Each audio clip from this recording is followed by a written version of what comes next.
সরকারের নিয়মিত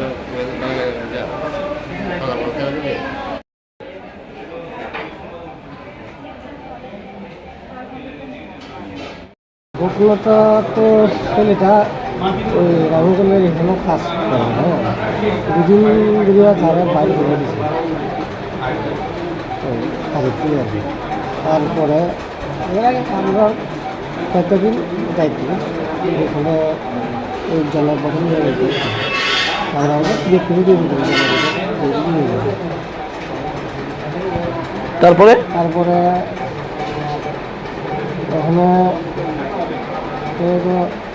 সন্ধ্যা 7টার লাইছে কালকে কালকে আয়া এখানে আছে প্রায় 2-3 ঘন্টা করে বেশি আমাদের বাড়িতে প্রায় 3 ঘন্টা ধরে মানে বারান্দাতে আছে। এবারে 10-15 পরে দুপুরের দিকে ওই যেখানে আমাদের আমি তারা ঢুকছি ঢুকতে থেকে লম্বা করে বসে বাদস্য হয়েছি একটু গুমগুম্বাও লাগতেছে আর কি। তা আমার মাথার উপরে বয়ে হেরা কাজটা করে করে আমার গলা ফিটপিয়া বিহার থেকে গলা ফিটপিয়া মানে মশা রাখা দিয়েছে আর কি। তারপরে আমি বল ফুটবল করে সরাইছি দিতে পারছি না আমার। তারপরে দাওয়া আমরা দাওয়া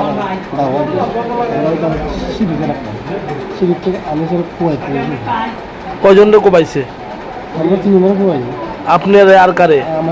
আমার মিসেস আমার ছেলে 3জন কি জীবিত আইছে? হ্যাঁ। যে কোবাইছে তার নাম কি? ওর নাম থেকে আমরা ও সিদ্ধি মতো ও মালিক ওই রামেগঞ্জের মালিক আমরা সিদ্ধি। কতদিন ধরে কাজ করতো আপনার বাড়িতে? ও ধরুন না 1 মাস। কি কাজ করতো সে বাড়িতে? এই জলের বোতল করে আমল করে এগুলো আর কি। আপনাদের কি ব্যবসা? আমরা তো কিছু ব্যবসা আমি এটা হয়েছিল। জলের বোতল কি কাজ করতো সে?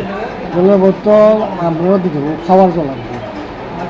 আমরা চাই আমরা জলের বোতল দিয়ে সে দিয়ে মাঝে মাঝে দিয়ে।